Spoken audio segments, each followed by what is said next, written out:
People in the Fever were like, y'all. That's not my point. There's a lot of other going on that players are like, this ain't where I want to be. Over there. Yeah. Yeah. Some new shit going on around there. It's a lot. Yeah. So you have players that are very significant on this Indiana Fever team that are like, I don't want to be here. This is where I want to be. Yeah. Recall Sheryl Swoopes' attempt to convince the world that the Indiana Fever had a toxic culture and locker room problems, which made free agents avoid the team like it was radioactive, and that no one wanted to sign with them. Yes, that take has now been added to the list of the WNBA's most egregious takes ever. What kind of things do you feel? I'm not in the locker room. Okay. But I'm talking about more social media. Okay. It's a turn. It's a turn, right? It's really a turn of the tides. Well, Gil, here's my point. The beginning of the year, right? Everybody saw it. Because Indiana recently won free agency, and the person blasting that message isn't just any random Twitter fan, it's a subbird. But before we get into Sue's basketball evangelism, let's give it the roasting it deserves. This wasn't just a casual comment. It was a Hall of Famer with a legacy using her platform to essentially tell the basketball world that Indiana was where careers went to die. She claimed that the locker room was in ruins, that true talent would never choose the Fever, and that the team wasn't prepared to support a generational star. So that takes us to Indiana, which I think everyone agrees right now has gone from, a team that made the playoffs last year, lost in the first round. They were building all these young pieces, of course, Caitlin Clark, to now an immediate contender with all the moves that they've made. However, as free agency developed, players were lining up to appear on the Caitlin Clark Show, which is precisely what Sue Bird, the walking encyclopedia of basketball history, sees. People pay attention to Sue when she speaks.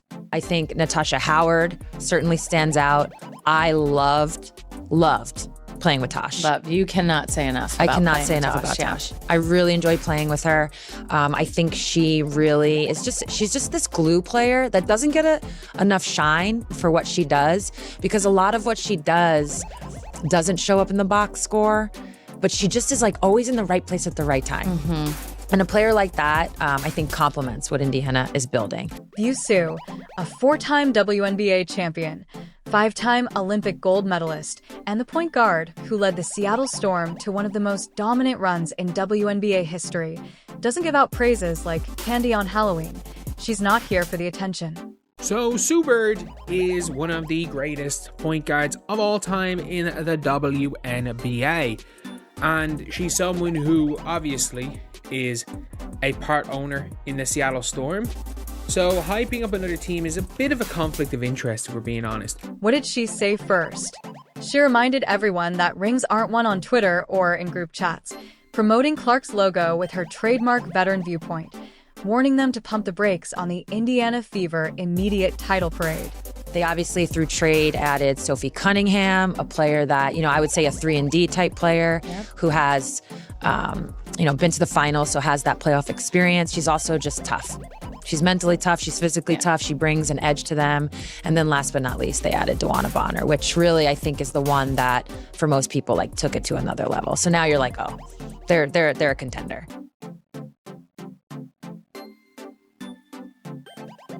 The biggest part of DB joining this team is that she's already played for Steph. So I think that's going to help bridge the gap, because as we go along, we're going to talk about Vegas and Seattle, Atlanta. It's really going to be which Stephanie team. White being the head coach. Thank you. Was the head coach of Connecticut, now the head coach of Indiana. Yeah. So it's really going to be the team that finds their chemistry. This season is short. I mean, they're adding games, but it's still pretty short season. Still short. And it's going to be the team that finds chemistry. So having Stephanie White there, having already coached DB, really does help.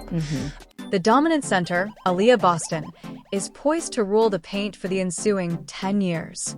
An outstanding scorer who persevered through difficult circumstances and is now thriving in the good ones is Kelsey Mitchell. The thing that Swoopes never saw coming is that free agents suddenly want to sign Lexi Hull, the hustler and glue player that every great team needs. Everything changed because of Caitlin Clark.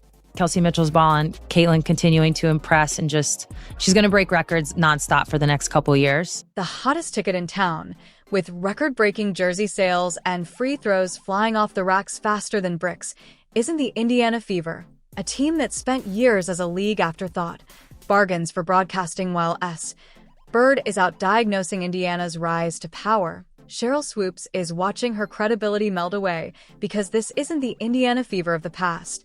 This is the team of the future, and the rest of the league better wake up quickly. Networks are vying for Fever slots like it's the NBA Finals, and veterans who want rings are suddenly interested in Indiana because playing with Clark means prime-time TV deep playoff runs and legacy building. Subir knows that she was that gravitational player before luring talent to Seattle in her prime, and she recognizes the Fever are beginning to build that same kind of pull. There's something about the way she plays the game, her passing, her shooting, that people really identify with. I really feel like we're poised and we're set up for a great, successful next era of Fever basketball. Sue Bird isn't some retired legend trying to stay current with hot takes, so when she warns you that a team is about to cause trouble, you pay attention. Her message about the Indiana Fever is loud and clear. This team isn't coming. They've arrived. 3 WNBA MVPs in your career. Would you consider each of those 3 seasons as dominant seasons for yourself? No. I can't.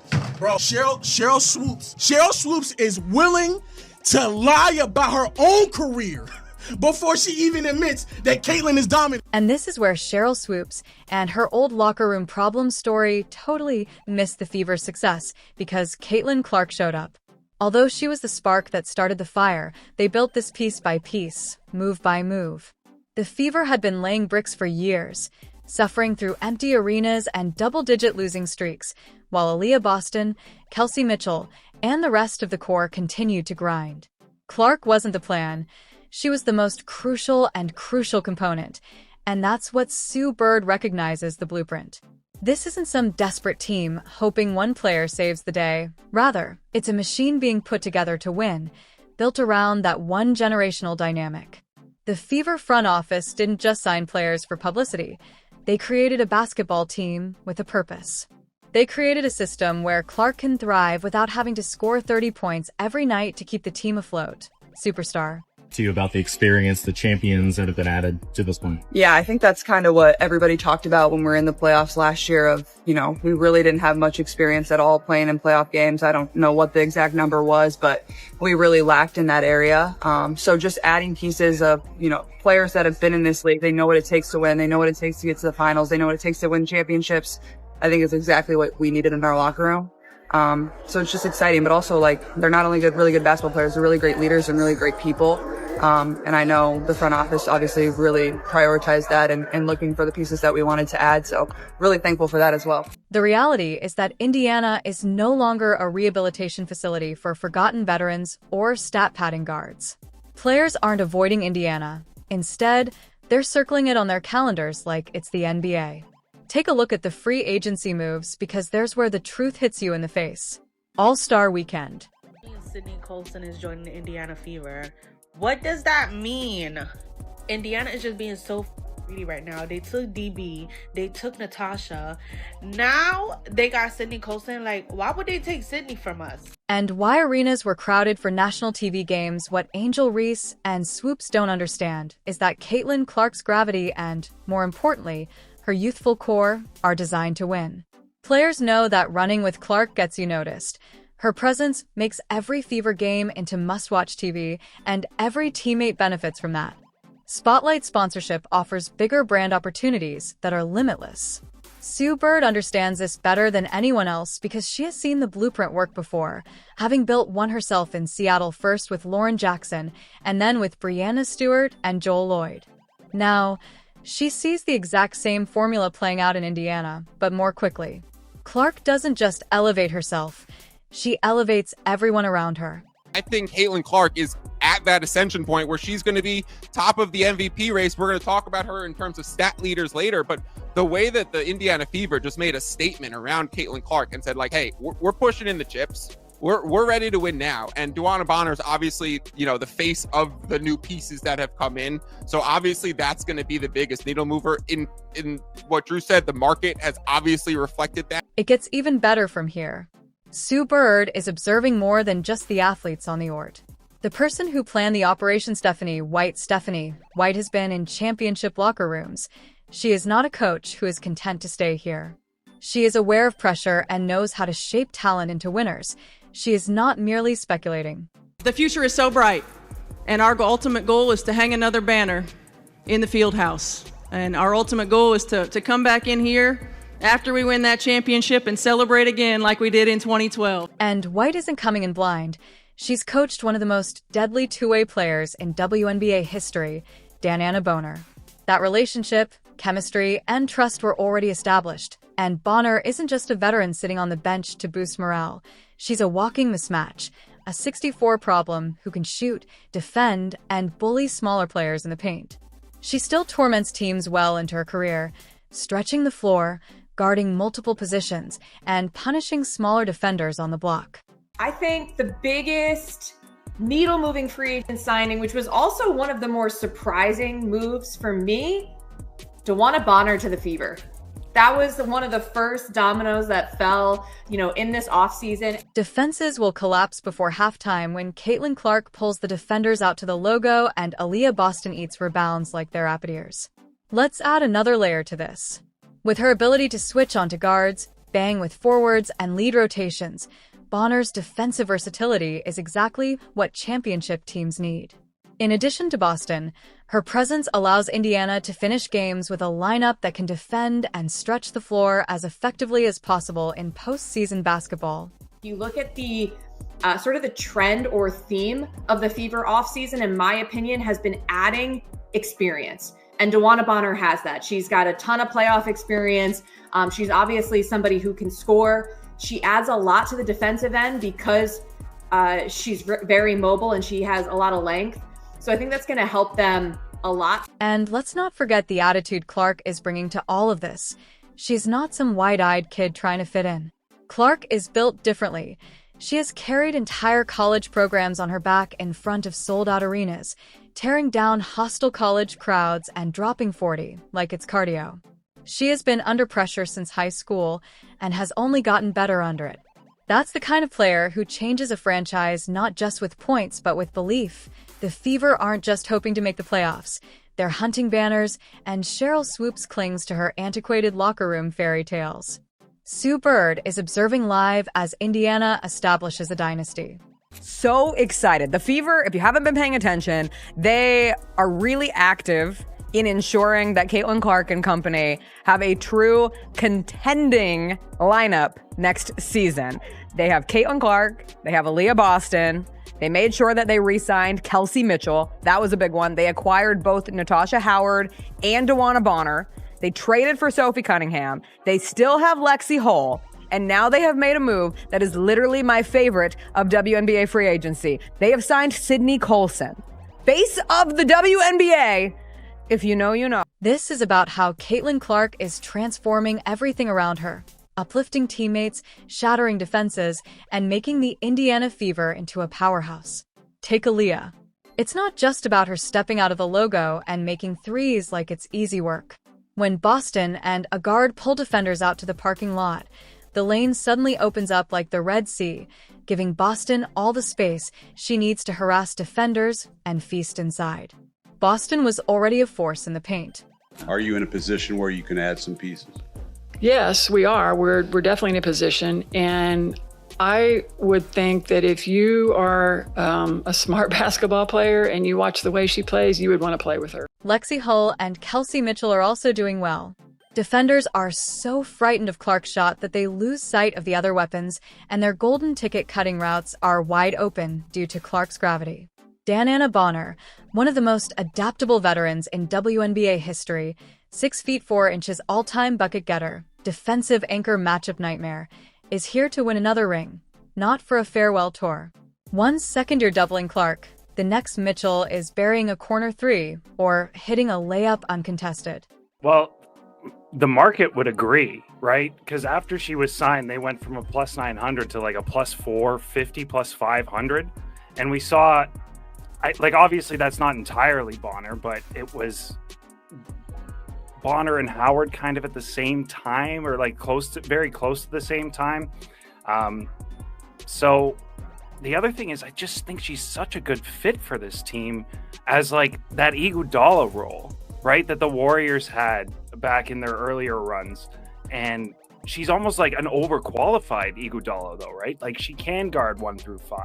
She is going to be able to kind of leg off on those really, really tough defensive assignments on any given night because they have the depth they have, right? Natasha Howard's tenacious approach, championship mindset.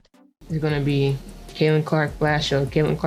So it's going to be phenomenal playing with a point guard, like you said, that have a good vision on the court, because that's like, as soon as she get the ball in her hand, she's throwing it up because she already see the person down the court before she even get the ball in her hand. So that's one thing I love about her vision on the court. I really can't wait to catch all those passes and give her all the assists that she needs. Sophie Cunningham, a talented shooter with an advantage, is the type of teammate you adore and detest playing against. Sophie Cunningham is there to be basically the enforcer. She played a lot of the 5 at Phoenix. She literally played 1 through 5. She guarded 1 through 5 at Phoenix. There is maybe a not more versatile glue player in the WNBA than Sophie Cunningham. There are better players, there are more versatile players, but no more versatile glue players in 100k a year than Cunningham.